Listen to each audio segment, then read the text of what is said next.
Now, kindly read the statement of number 15.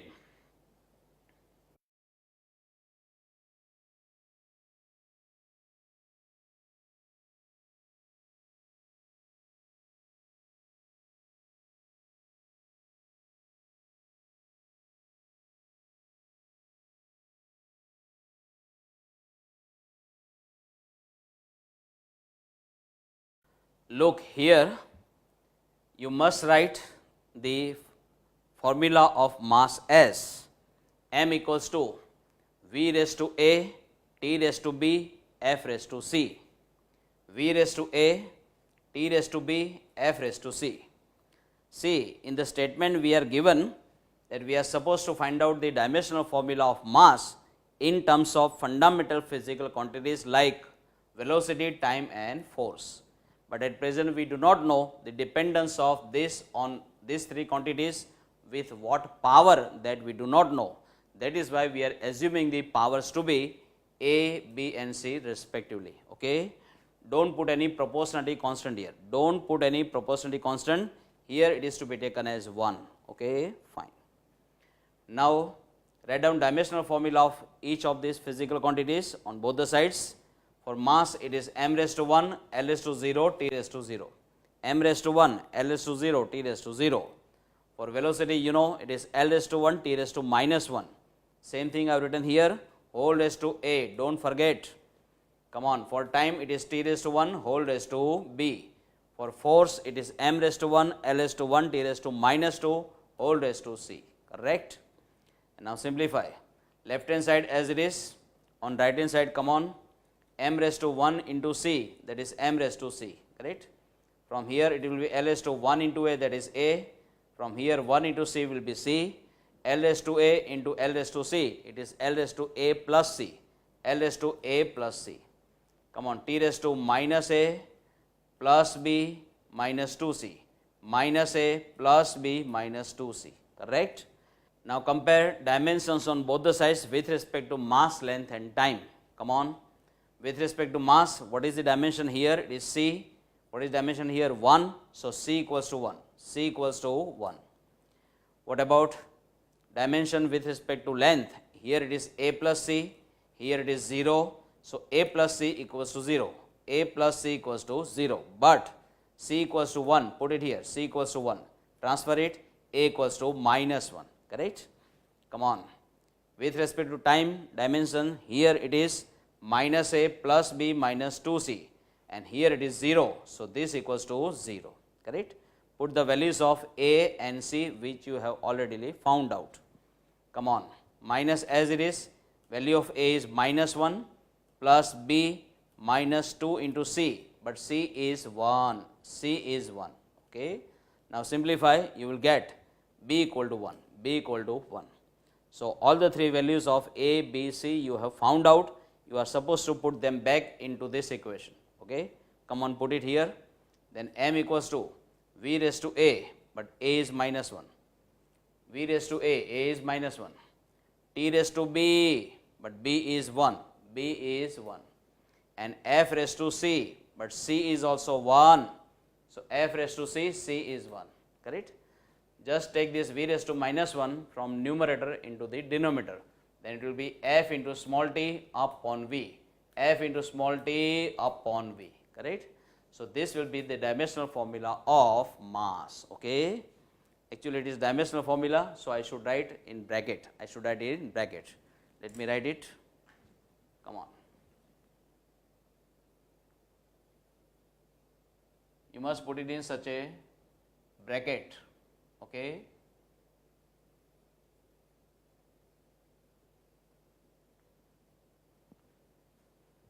Got it? Kindly read now statement of number 16.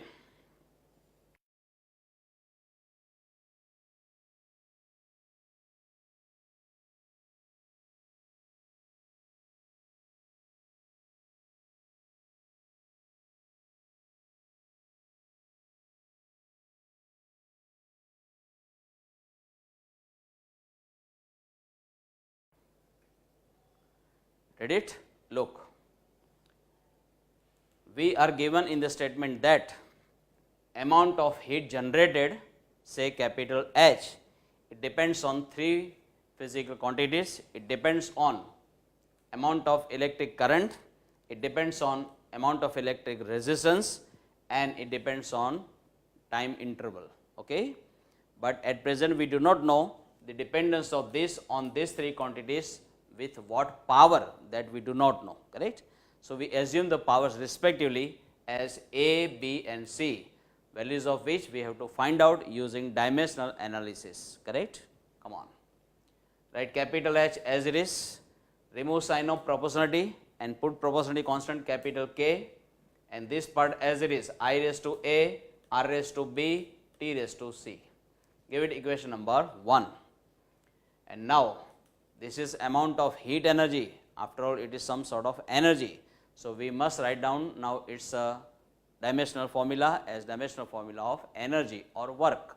It is m raised to 1, L raised to 2, T raised to minus 2. Here it is m raised to 1, L raised to 2, T raised to minus 2, and of course, ampere and Kelvin are not there. So, we can write their power to be 0. So, A raised to 0, A raised to 0, correct. Come on.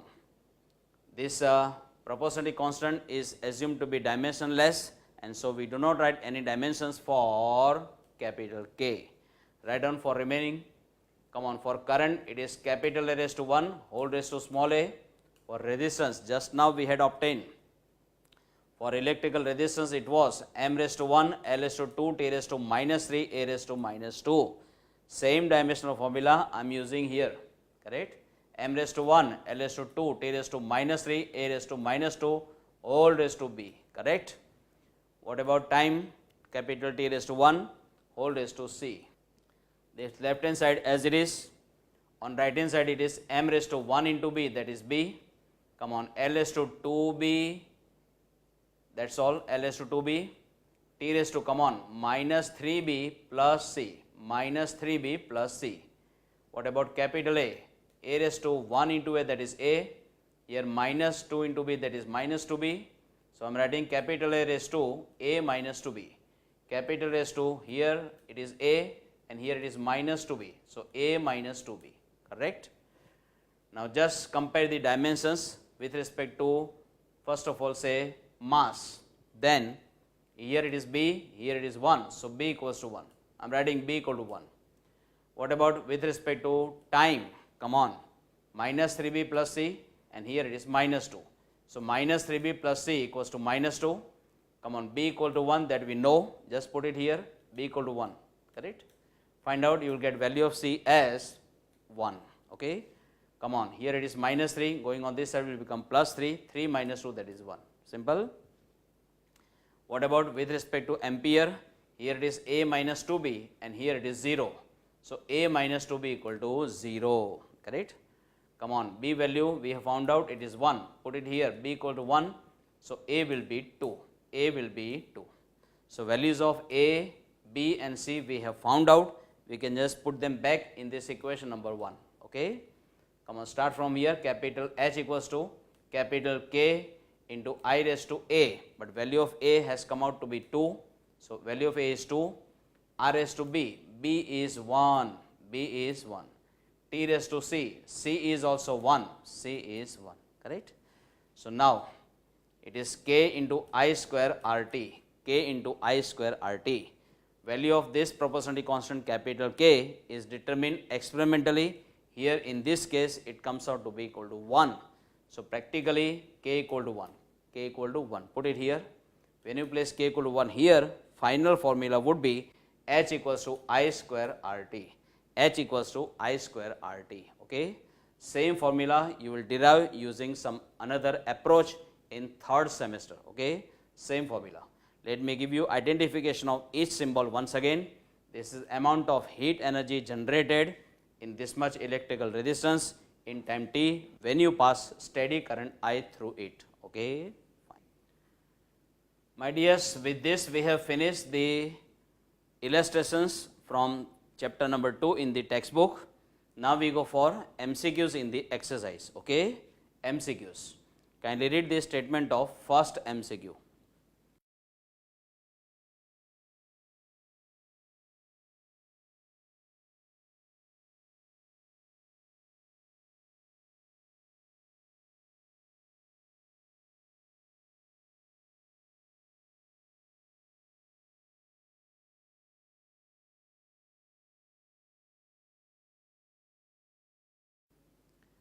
Read it? Come on.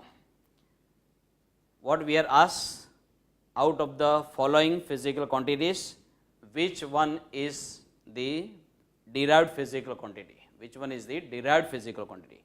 The rest physical quantities they have given as fundamental physical quantities. The derived physical quantity is only force among given physical quantities. Okay. So, right now answer is force. Okay. Can we read now statement of second MCQ?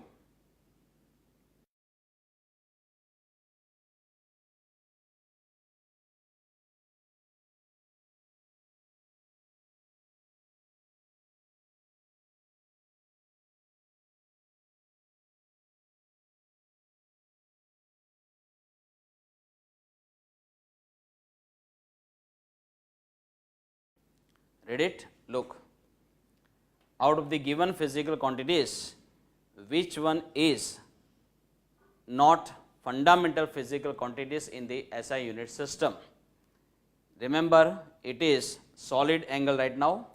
Solid angle is there in the SI unit system, but it is taken as supplementary physical quantities. Okay, it is not the fundamental physical quantity. Okay, so right now answer is solid angle. Correct.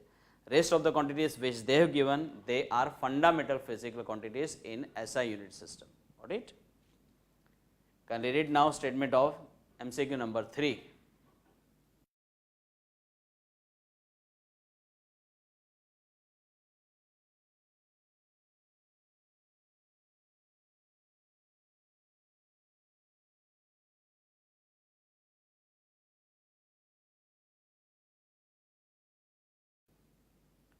Read it? Look. Let us find out this ratio. It is 1 micrometer to 1 femtometer. Remember the tables of multiples and submultiples? I told you.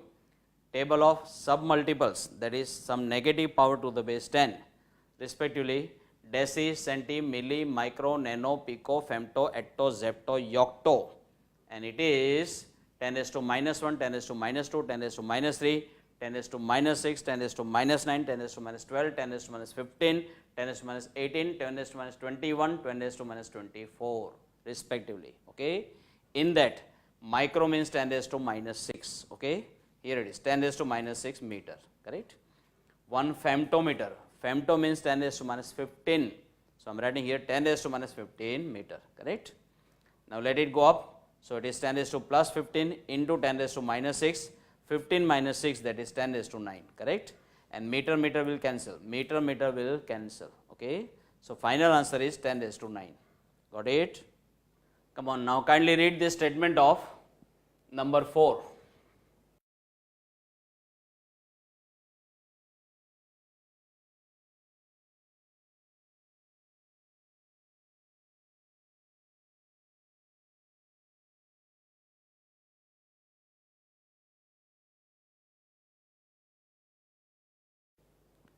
Read it? Look. All of you know the SI unit of plane angle is radian in SI unit system. What is the SI unit of plane angle? It is radian. So answer is radian. Correct? Symbol is small r, small a, small d. Correct? Can you read now MCQ number 5?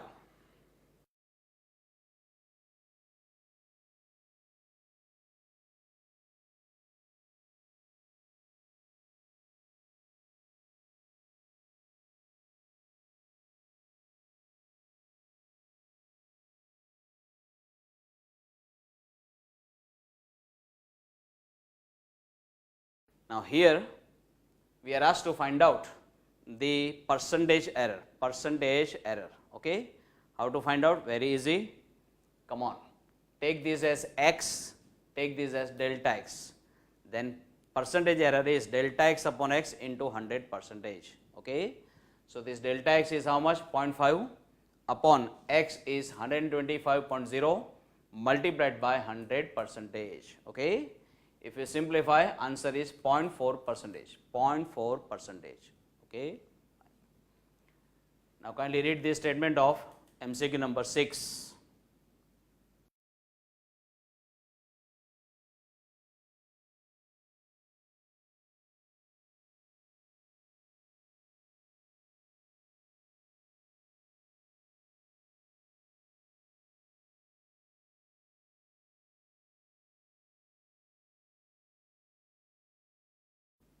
Read it? Look. You know density equals to mass upon volume. Density equals to mass upon volume. But which object is given to us? Cubic object. And for a cubic object, its volume is nothing but length cube, L cube, correct? So V equals to L cube, correct? For a cube, its all the sides have same measurement. So volume will be L into L into L, that is L cube, correct? Now let us find out partial or relative or fractional error in this density. You can write it as delta rho upon rho, correct? From here it will be delta m upon m plus 3 times delta L upon L. You know, in case of finding the relative or partial or fractional error, what we do? We just take simple addition only, but if there is some physical quantity with some power, then power is to be taken as a multiplier, okay? So partial error in L cube will be 3 times the partial error in L, okay? So it is 3 into delta L upon L, got it? Fine. Whether this term appears in the numerator or in the denominator, whether it is multiplication or division, irrespective of that, every time you must add up all the partial errors on the right hand side. Please remember. Come on, now we want percentage error, so we must multiply by 100%, okay? Come on both the sides, let us multiply by 100%. So delta rho upon rho into 100%, and that equals to delta m upon m into 100% plus 3 times delta L upon L into 100%, correct? Come on, this is percentage error in mass, which they have given as 0.26%. Come on, this is the percentage error in length, which they have given 0.38%, okay? Actually, I should write this whole value in percentage. So let me put it in bracket.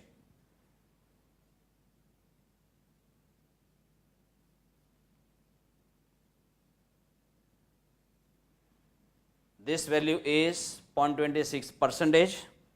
This value is 0.38%. So I am writing percentage sign outside. Okay, come on. 3 into this plus this, altogether it comes out to be 1.40, that many percentage, okay. On left hand side it is delta rho upon rho into 100%. Perhaps in the textbook they have not multiplied by 100%, it is wrong. Whenever you find out percentage error, you must multiply by 100%, okay. So final answer is 1.40%, got it. Can read it now, statement of number 7.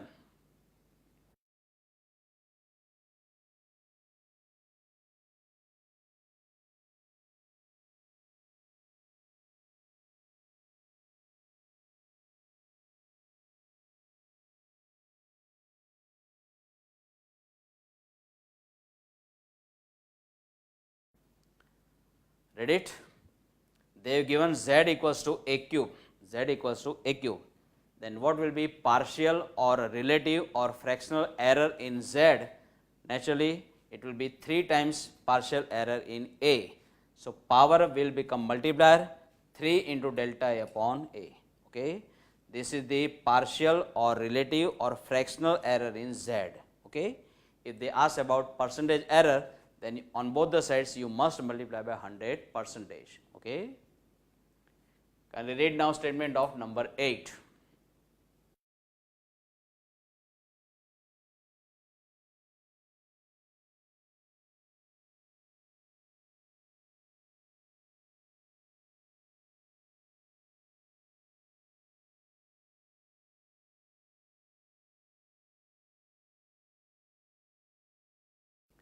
Read it? Look, they have given x equals to a into b raised to minus 1, a into b raised to minus 1. This b raised to minus 1 you can bring down, it will be a upon b, a upon b. So it is a ratio of these two quantities, correct? But now, in this physical quantity, how much will be percentage error? To find out that, first of all you find out partial error, that is delta x upon x, and from here it will be delta a upon a plus delta b upon b. I told you just now, whether any physical quantity appears in the numerator or in denominator, irrespective of that, every time you must add their partial errors. Okay, fine. Now on both the sides I just multiply by 100%. Then this whole part I am putting in bracket, multiplied by 100%. Correct? So this is the final answer, delta A upon A plus delta B upon B into 100%. Can you read now statement of number 9?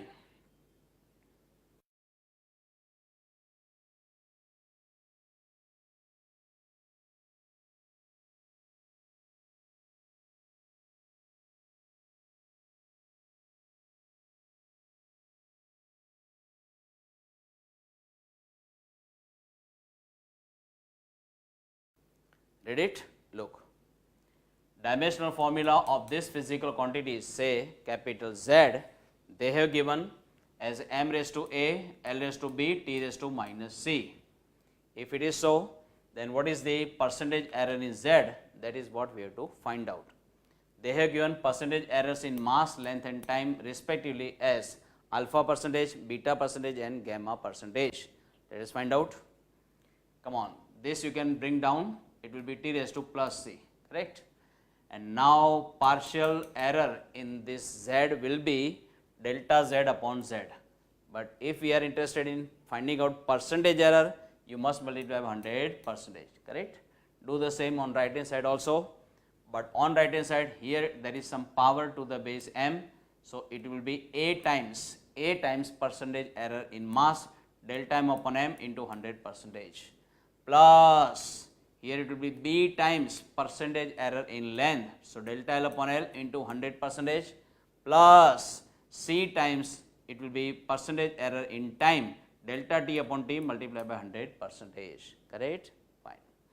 Now this A as it is, but this is percentage error in mass which they have given as alpha percentage, correct? This B as it is, but this is percentage error in length which they are given as beta percentage.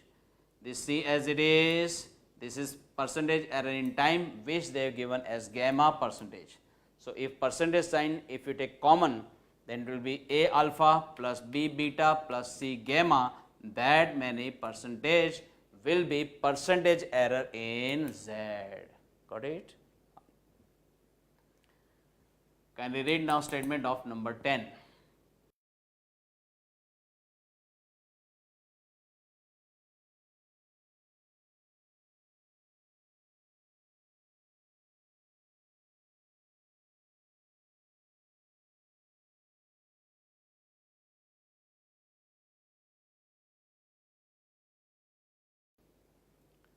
Read it?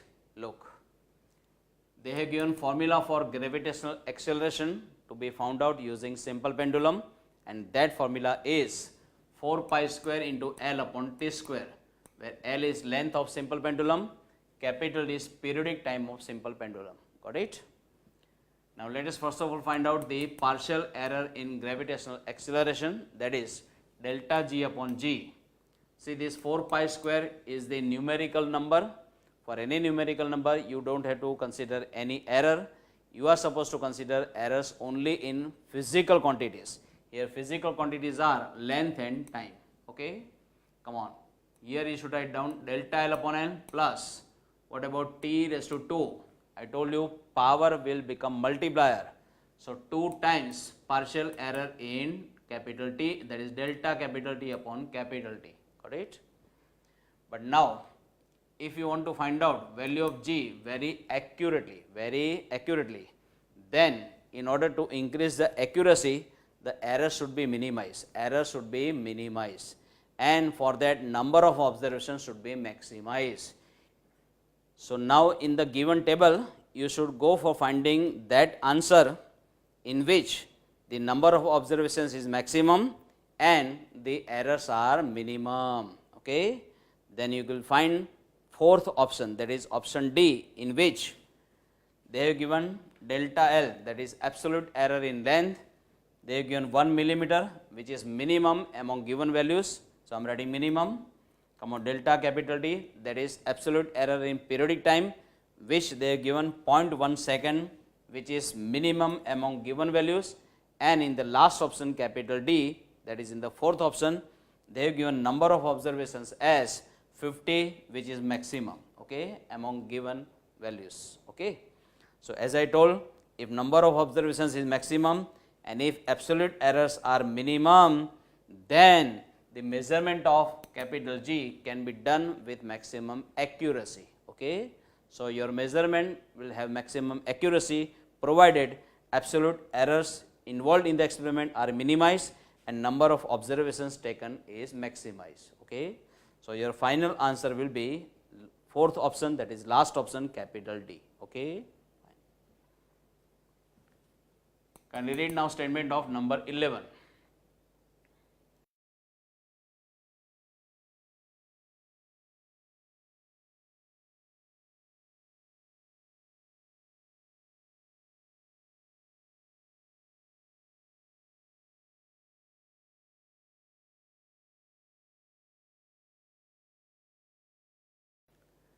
Read it. Look, current value they have given 2.5 plus or minus 0.5 ampere.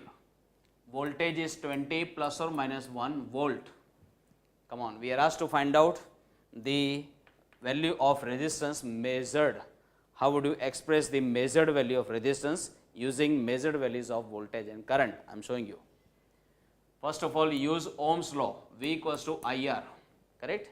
Then what is R? It will be V upon I, V upon I. First of all, you just find out the exact value of R using these two values, okay? Exact values of voltage and current. Come on. The original value or true value of voltage is 20 volt. True value of current is 2.5 ampere. 20 upon 2.5 is 8. Unit of resistance is ohm, and ohm is expressed by this symbol. It is to be pronounced as ohm, O-H-M, ohm. Okay. Now, once again I am using same formula, R equals to V upon I. Now, let us find out partial or fractional or relative error in capital R. It will be delta R upon R. It is delta V upon V plus delta I upon I. Simple. And now, this delta R as it is. What about capital R? Capital R we have found out it is 8 ohm. Correct? Come on, delta V is 1 and V is 20. So, delta V upon V means 1 upon 20, 1 upon 20, 1 upon 20 plus as it is, come on, delta I upon I, delta I is 0.5, I is 2.5. So, delta I upon I will be 0.5 upon 2.5, 0.5 upon 2.5, correct? And now, simplify this, you will get the value of delta R as 2 ohm, 2 ohm. So, finally, we should express the value of measured value of resistance as original value plus or minus absolute error. Absolute error has come out to be 2 ohm, correct? And original value or true value is 8 ohm, correct? So, 8 plus or minus 2, that many ohm, 8 plus or minus 2, that many ohm. Okay? This is how you must express the final measurement. Okay? Can we read now statement of number 12?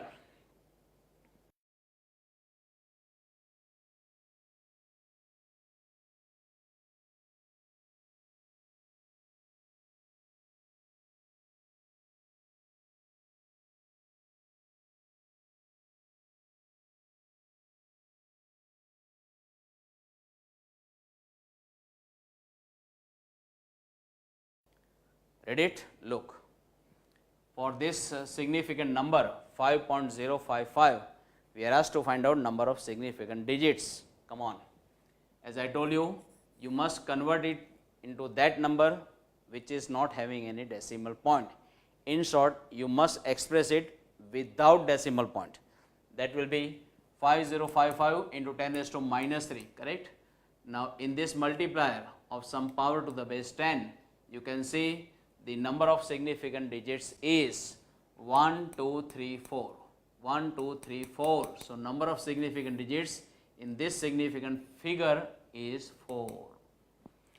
Another significant figure they have given as 0.005055. Again, express it into that number which is not having any decimal point. Without decimal point, you can express it this way, 5055 into 10 raised to 1, 2, 3, 4, 5, 6, 10 raised to minus 6. Okay. Now you can see this multiplier in which there are 4 significant digits 1, 2, 3, 4. So I am writing final answer as 4. Okay. Come on, kindly read now statement of number 13.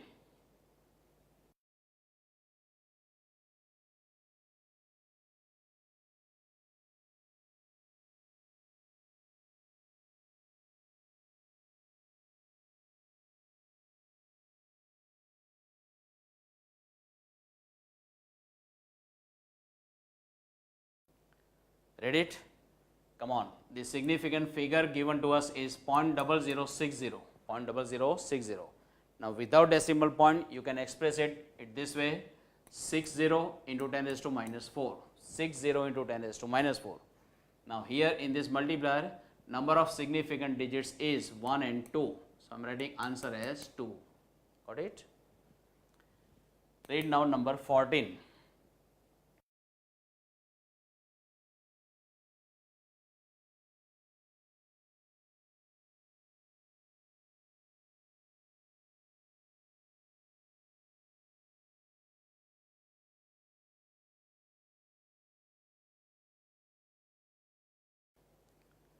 Read it? Look. Newton's universal law of gravitation can be expressed mathematically as F equals to G into m1 m2 upon r square, where m1 and m2 are the masses of two point-like bodies and r is the distance between them. Capital G is called universal gravitational constant and capital F is gravitational force. Okay. We are asked to find out dimensional formula of capital G. First of all, make it subject of the equation. So G will be, transfer this, Fr square upon m1 m2. Come on, now you want dimensional formula of this capital G.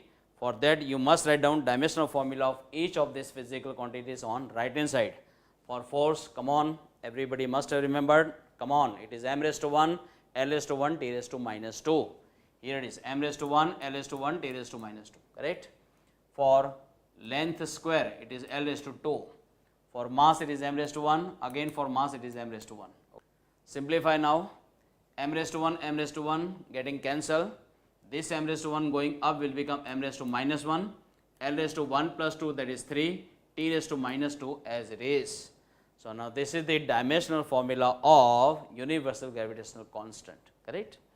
And from this, if you want to write the SI unit of gravitational constant, you can express it this way. Come on, this is meter cube, correct? Divided by kilogram into second square. So meter cube upon kilogram into second square. That will be SI unit of capital G. Okay, fine. And you can also express it as capital G. If you find out unit from here, it will be Newton into meter square upon kilogram square. Newton into meter square upon kilogram square from here, and from here if you find out, it will be meter cube upon kilogram into second square. Correct? Meter cube upon kilogram into second square. Got it? Kindly read the statement down number 15.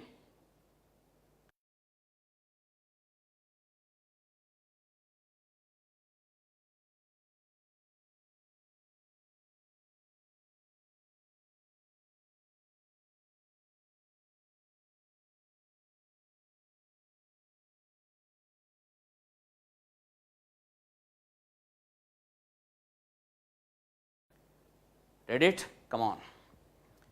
Energy of one photon of radiation having frequency f is given by this formula, E equals to hf, where small h is called Planck's constant. Planck's constant. Come on, h as it is, frequency is 1 upon periodic time. Frequency is 1 upon periodic time. So f is 1 upon t. Correct? We want dimensional formula for h. Transfer this capital T here. So it is E into t. Come on, for energy, it is m raised to 1, l raised to 2, t raised to minus 2. Here it is. Correct? For time, it is t raised to 1.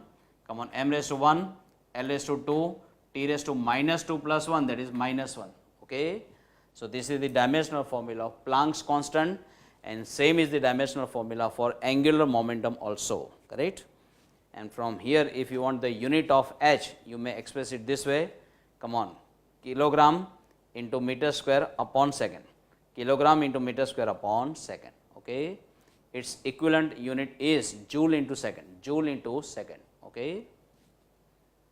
Number 16.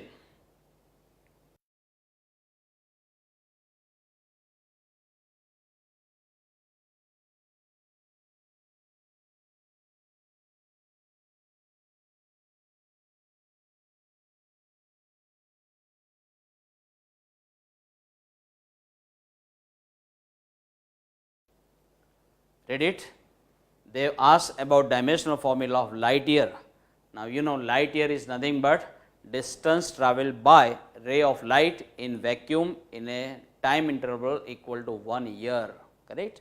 After all, it is some sort of distance. So because light year is a distance, its dimensional formula would be capital L raised to 1, capital L raised to 1. Here it is, capital L raised to 1. Got it? Can I read now statement of number 17?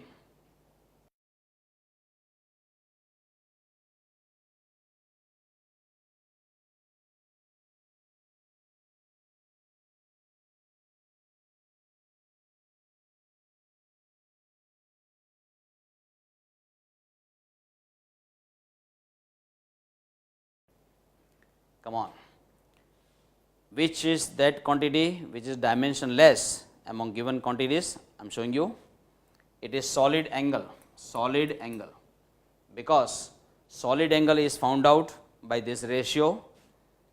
It is ratio of surface area of a spherical surface divided by square of radius of that spherical surface. Okay, square of radius of curvature of that spherical surface.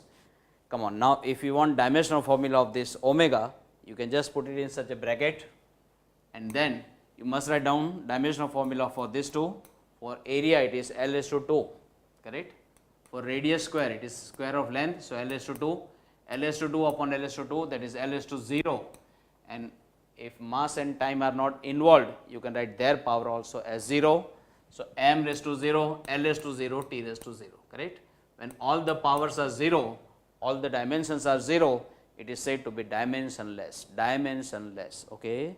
So remember, plane angle and solid angle, both of them are dimensionless, okay. Number 18.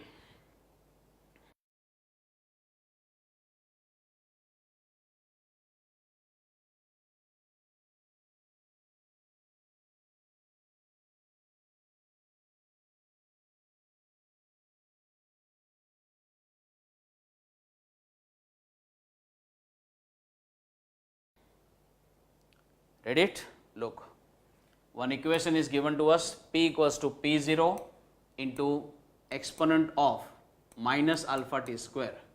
Mind well, this is the symbol for showing any quantity as some power to the base e, where small e is considered as base of natural logarithm. Its value is 2.718. Okay. So instead of writing it this way, you may write it this way also, P0 as it is. But exponent of minus alpha t square you can rewrite as e raised to minus alpha t square, e raised to minus alpha t square. Okay. So if it is exponent of x, you can consider it as e raised to x, exponent of y, e raised to y, like that. Okay. So exponent of this will be e raised to minus alpha t square.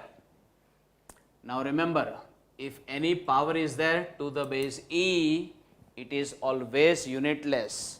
Any power to the base e is always unitless. So here alpha into t square, this quantity must be unitless. So I am writing here alpha into t square must be unitless, and if it is unitless, it has to be dimensionless. It has to be dimensionless, correct? So alpha into t square is dimensionless. Come on, if it is dimensionless, then its dimensional formula you can write as m raised to 0, L raised to 0, T raised to 0. All the powers you must write 0 because it is dimensionless. But we want dimensional formula for alpha, then T raised to 2 you can transfer in the denominator. So this part as it is divided by dimensional formula of t square, it will be capital T raised to 2, correct? Now this if you take up, it will be T raised to minus 2. M raised to 0, L raised to 0, T raised to minus 2 will be dimensional formula of alpha, correct? Read number 19 now.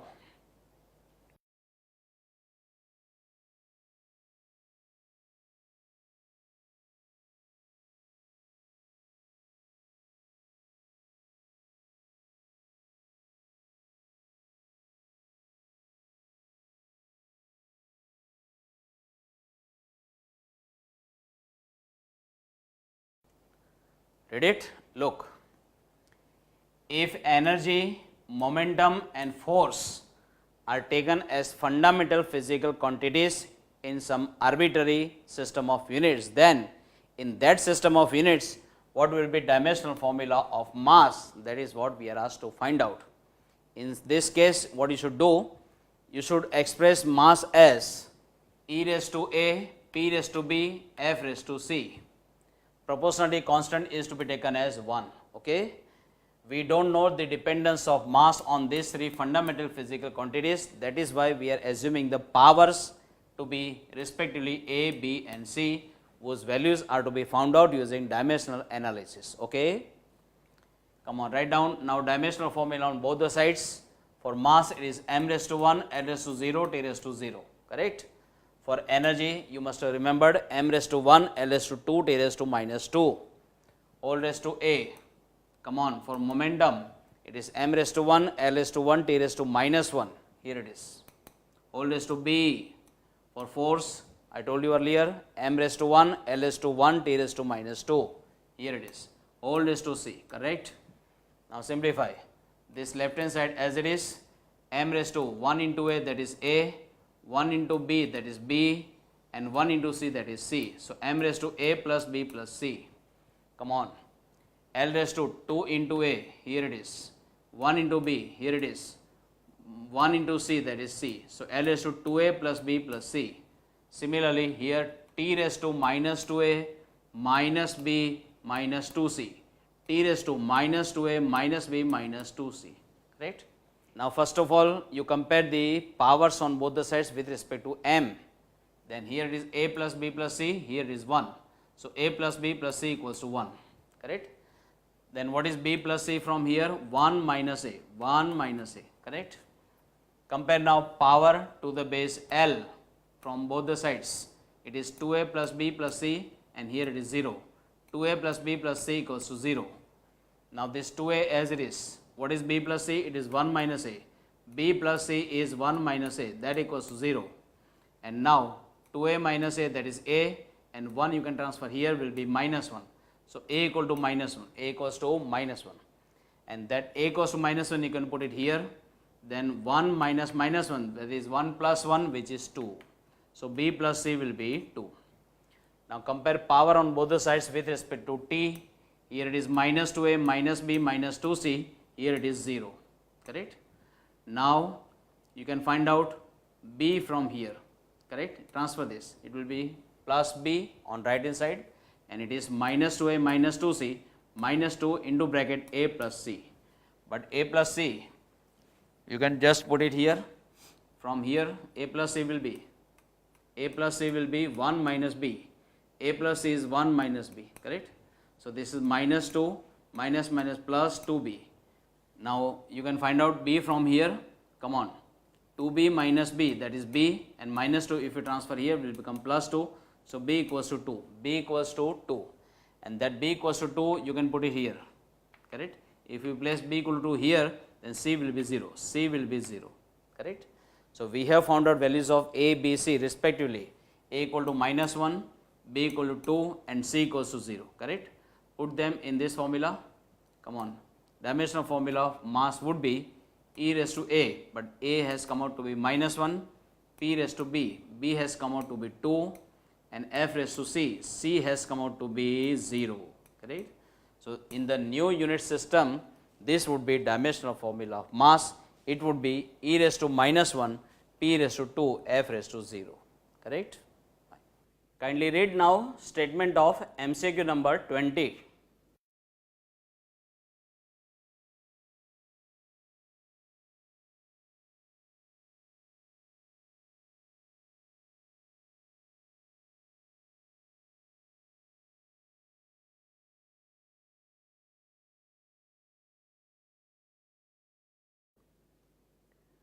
Read it? Look, we are given one formula, small n equals to minus capital D into n2 minus n1 upon x2 minus x1, correct? Where small n is number of particles passing through unit area chosen perpendicular to x-axis in unit time. Capital D is diffusion constant. N1 and N2 are respectively number of particles in unit volume at the positions having x coordinates x1 and x2 respectively. Okay? From this much information, we are supposed to find out the dimensional formula of diffusion constant, that is capital D. Okay? My dear, you just do one thing. Here, difference of n values, let us indicate by symbol delta n. Correct? Here, difference of x coordinates, we just assume symbol for that delta x. Okay? Now, we want dimensional formula of capital D, so just make it subject of the equation. Find out capital D from here, minus sign you can transfer here, so it will be minus n into delta x upon delta n. Correct? Now, in order to find out dimensional formula, let us first of all find out SI unit of diffusion constant. Correct? And from that unit, we will write down the corresponding dimensional equation. Okay? Fine. Now, tell me, unit of capital D. For that, you are supposed to write the SI units of all these quantities on right hand side. Correct? When you write the unit, you don't require this minus sign. Okay? Fine. What is small n? Number of particles passing through unit area chosen perpendicular to x-axis in unit time. So, because it is number of particles per unit area, you should write the unit of area in the denominator, correct, which is meter square, correct. And not only it is per unit area, it is also per unit time. So, you must write the unit of time in the denominator. Fine. Now, multiplied by unit of delta x means unit of x coordinate means unit of distance, which is meter, correct. What is delta n? It is number of particles per unit volume. So, you must write the SI unit of volume in the denominator because it is per unit volume, correct. So, 1 upon meter cube, correct. SI unit of volume is meter cube, it is length into breadth into height, meter into meter into meter, that is meter cube, correct. Fine. Now, let us simplify. Come on, this meter cube will go up, meter cube into meter, that is meter is to 4 upon meter square. So, left is meter square in the numerator, the second is always there in the denominator. So, altogether it is now meter square upon second, correct. But this is the SI unit, we require dimensional formula. Come on, meter square will have dimensional formula L raised to 2, correct. And what about second dimensional formula is capital T raised to 1, correct. When you require dimensional formula of capital D, you must put capital D in such bracket, okay. Now, you can take it up, so it is L raised to 2 into T raised to minus 1, and because M is not there, we can always write M raised to 0. So, finally, what is the dimensional formula of capital D? It is M raised to 0, L raised to 2, T raised to minus 1, okay. Fine. Kindly read now statement of MCQ number 21.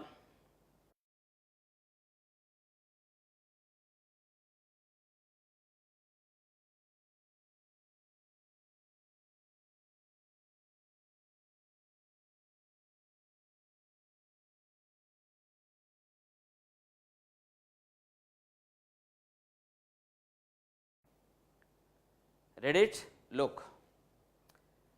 Velocity of gravity waves in water, they have given directly proportional to lambda raised to alpha into rho raised to beta into g raised to gamma, where lambda is wavelength, rho is density of water, and g is gravitational acceleration. Okay? Fine. Now, using dimensional analysis, we are supposed to find out the values of alpha, beta and gamma, and then after we will find out the relation between them. Okay? Fine. Because V is proportional to this product, I can remove the sign of proportionality, I can put proportionality constant, say capital K. Okay? This is what they have given to us in the statement. Now, you just write down dimensional formula on both the sides. Come on, for velocity it is m raised to 0, l raised to 1, t raised to minus 1. For lambda it is wavelength, it is some sort of length. So it is l raised to 1 whole raised to alpha. Don't forget this power. What is rho? It is density, it is mass upon volume. So it is m raised to 1 into l raised to minus 3. Here it is m raised to 1, l raised to minus 3 whole raised to beta. Correct? What about g? It is gravitational acceleration. It is acceleration. So it is l raised to 1, t raised to minus 2. L raised to 1, t raised to minus 2 whole raised to gamma. Correct? Now just simplify this left hand side as it is.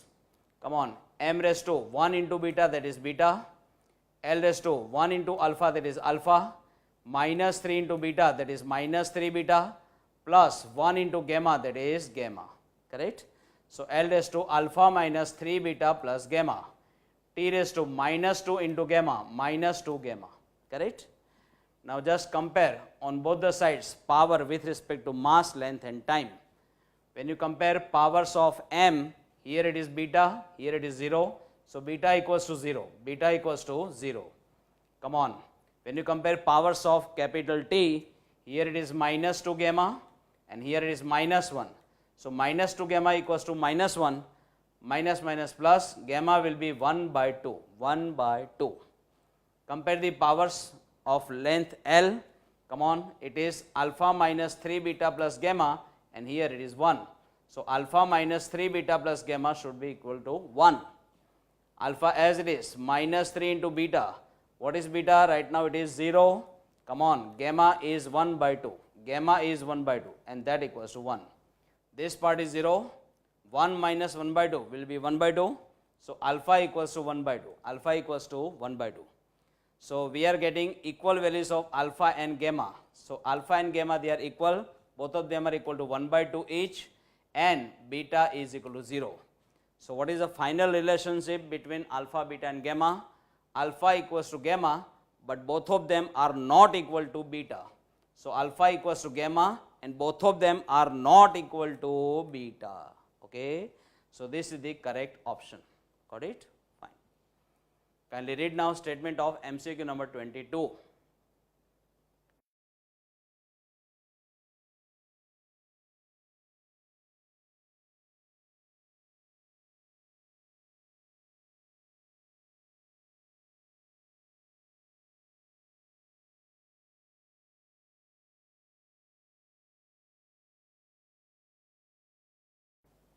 Read it? Look. The formula for electric dipole moment of given electric dipole is P equals to 2A into Q, where 2A is the distance between two unlike charges in a given dipole and Q is the magnitude of either charge in that dipole. Okay? Small p is electric dipole moment, whose dimensional formula we have to find out. Come on, put small p in such a bracket that indicates that you are finding dimensional formula of small p. On right hand side, come on, for distance you should write down the dimensional formula of length, that is L raised to 1. For charge, you know it is current into time, that is capital A raised to 1 into capital T raised to 1. Capital A raised to 1, capital T raised to 1, correct? And because m is not there, you can always add m raised to 0. M raised to 0, L raised to 1, T raised to 1 and then A raised to 1, correct? Generally we prefer the order M, L, T, then A and then capital K for Kelvin, okay? Fine. So this is now dimensional formula of electric dipole moment. You can always write here capital K raised to 0, but it is not there in the option, so we should go for this as a final answer, okay? Kindly read now statement of MCQ number 23.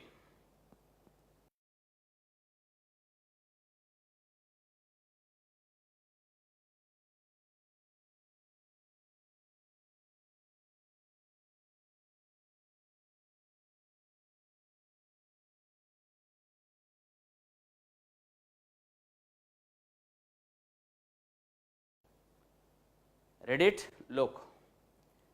1 gram into centimeter into second inverse is equal to x Newton into second. If it is so, what should be the value of x? Let us find out. Let us start from this left hand side. 1 gram into centimeter into second inverse. But gram is 10 raised to minus 3 kilogram. Here it is, 10 raised to minus 3 kilogram. 1 centimeter is 10 raised to minus 2 meter. Here it is, 10 raised to minus 2 meter. Second inverse as it is. Okay. Now 10 raised to minus 3 into 10 raised to minus 2. So it is 10 raised to minus 3 minus 2, that is minus 5. So 10 raised to minus 5. Kilogram as it is into meter as it is. Second inverse, if I transfer it in the denominator, will become second. So it is kilogram into meter per second. Now tell me, kilogram is the unit of mass, meter per second is the unit of velocity. Mass into velocity is nothing but momentum. So this is the SI unit of momentum. But another equivalent SI unit of momentum is Newton into second. Newton into second. So this kilogram into meter per second is nothing but Newton into second. Correct? So in place of this, I can write Newton into second. But what is the multiplier? Multiplier is 10 raised to minus 5. Correct? Now compare these two. Compare these two. Newton into second here also. Newton into second here also. So x must be 10 raised to minus 5. Okay. So that is your final answer. X equals to 10 raised to minus 5. Got it? Read now number 24.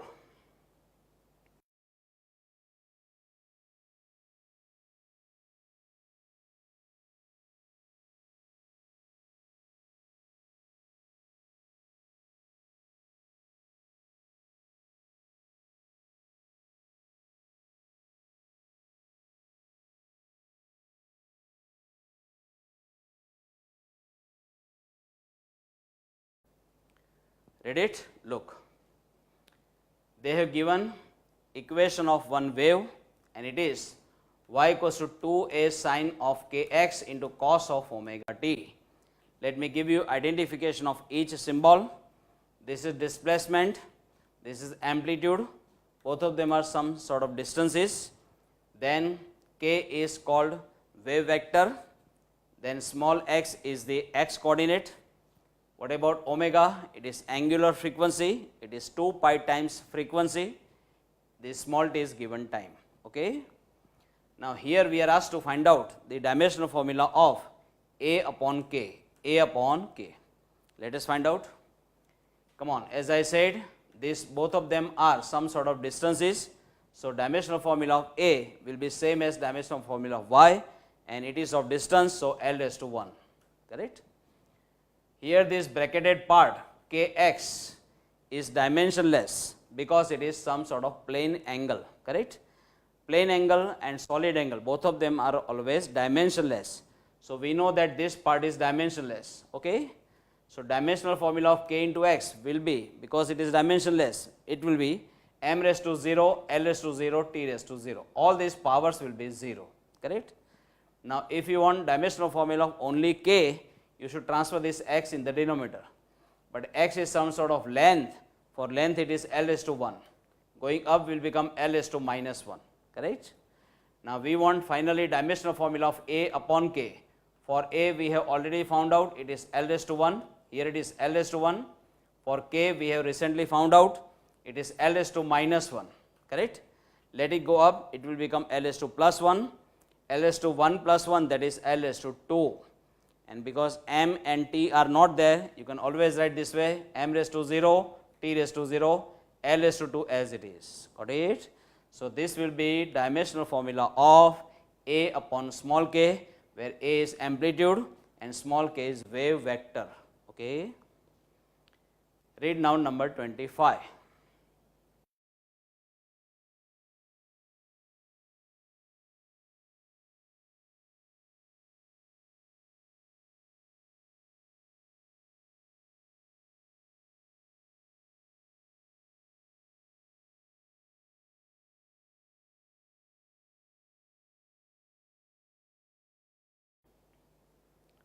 Read it? Look. We are given one equation of state and it is P plus A by V square into V minus B equals to R into T. Come on, from here we have to find out dimensional formula of A upon B. Now let me give you identification of each symbol. P is pressure exerted by 1 mole of gas. V is volume occupied by 1 mole of gas. Small n, small b are van der Waals constants. Van der Waals constants. Capital R is universal gas constant. Capital T is absolute temperature of a given gas. Okay, fine.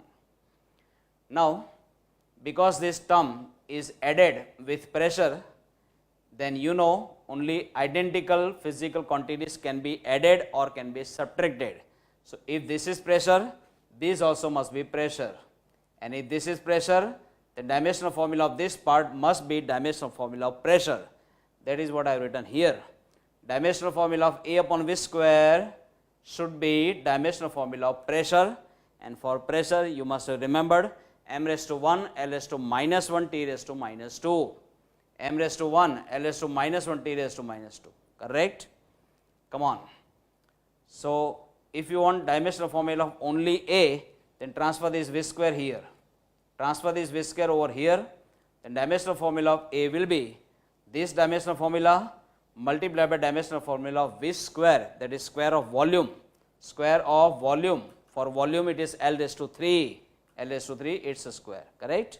Now simplify. M raised to 1 as it is. L raised to here 3 2s are 6. 6 minus 1, that is 5. Correct? And T raised to minus 2 as it is. So this is now dimensional formula of small a. Correct? Here B is subtracted from V, but V is volume. So B also must be volume, because only identical physical quantities can be subtracted.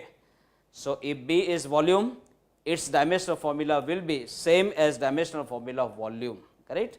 And for volume it is L raised to 3. Here it is L raised to 3.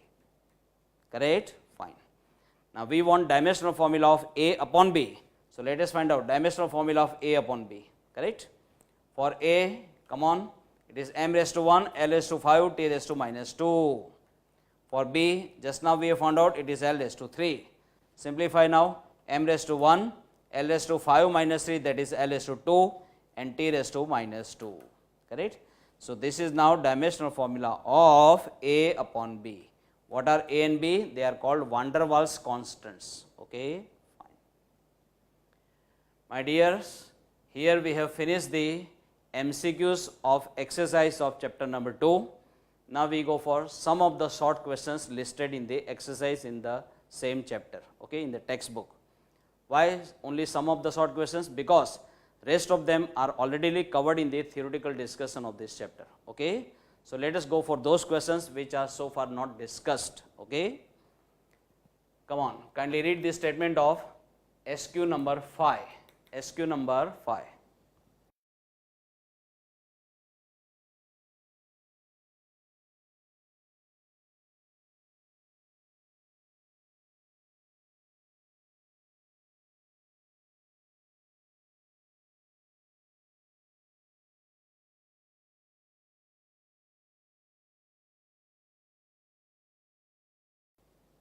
Read it?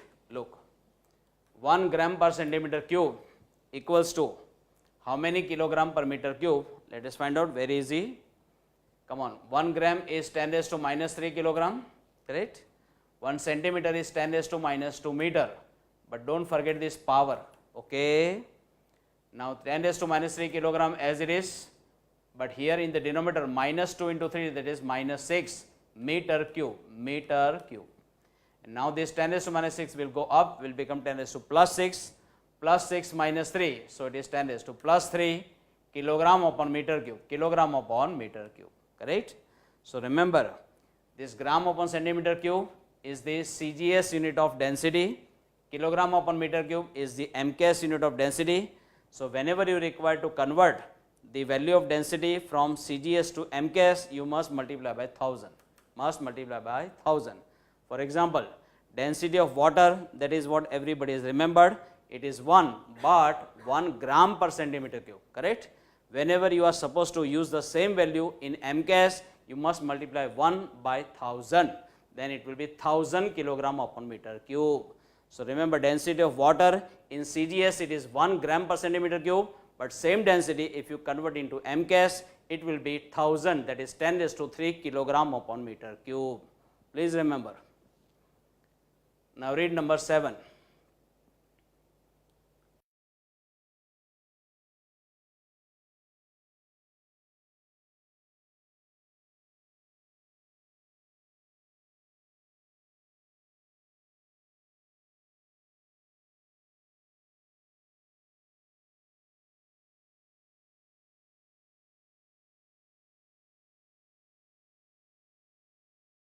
Read it? Look.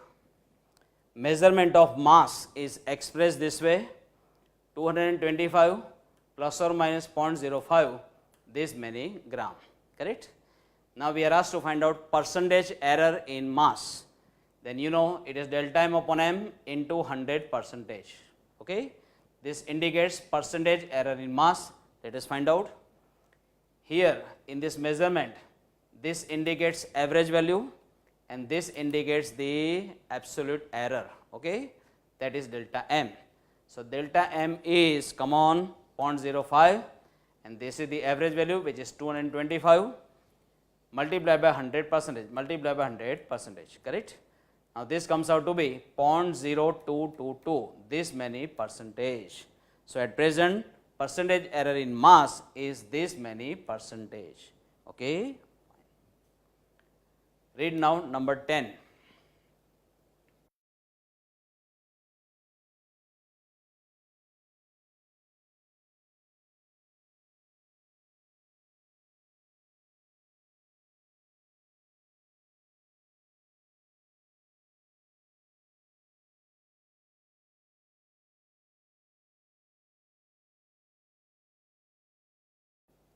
Read it? Look. We are given measurements of two values of temperature. First value is expressed this way: 25.5 plus or minus 0.1 degree centigrade. Another temperature is theta 2 equals to 35.3 plus or minus 0.1 degree centigrade. Now we are asked to find out theta 1 minus theta 2. Theta 1 minus theta 2. So it is this minus this. Okay? When you take this minus this, it is minus 9.8. Minus 9.8. But here you don't take this minus this. Okay?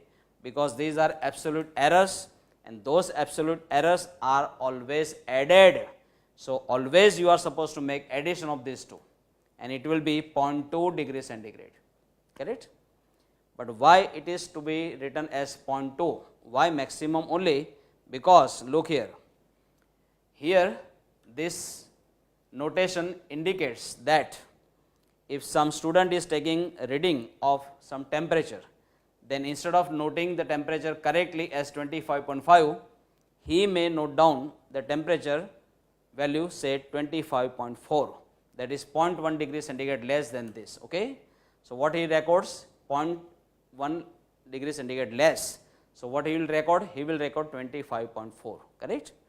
And here suppose he records 0.1 degree centigrade more. Correct? So he will record 35.4. 35.4. Correct? So then if you take subtraction, then it will be here 25.4 and here 35.4. Then that subtraction will be 10 degree centigrade. How much? 10. Of course it will be minus 10. Okay? But then what is the difference between 9.8 and 10? Difference between 9.8 and 10, it is of 0.2 degree centigrade. That's why here we write 0.2 degree centigrade. Correct? So remember, the absolute errors always must be added up and then in the final notation you are supposed to express maximum absolute error. Okay? Fine. Kindly read now number 11.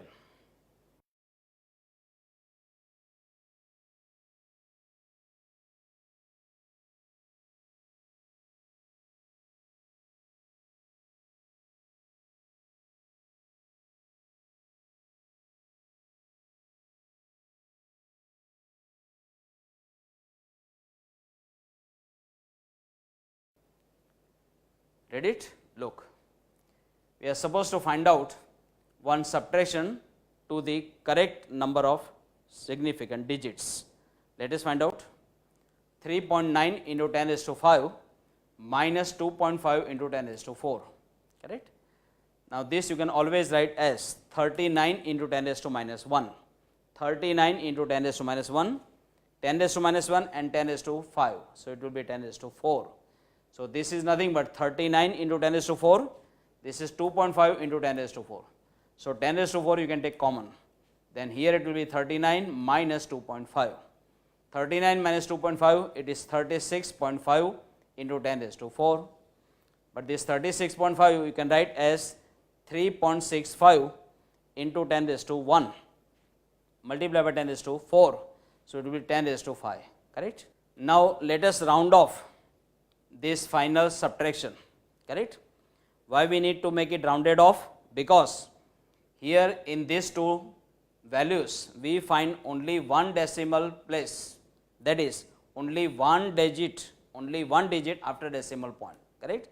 Then here also we must keep only one digit after decimal point, meaning thereby we are supposed to discard this 5, correct. Then according to the rule which we had studied in making the figure rounded off, I told you if the digit which is to be discarded itself it is 5, then you must see the previous digit. If previous digit is odd, then you must add 1, but if previous digit is even number, then you should keep it as it is. Here previous to this digit I find 6 and 6 is a even number, so I should keep it as it is. So, I am writing 3.6 into 10 raised to 5, okay. Here you can see only one digit after decimal point, got it. So, this is the correct value, correct method of showing the subtraction, okay.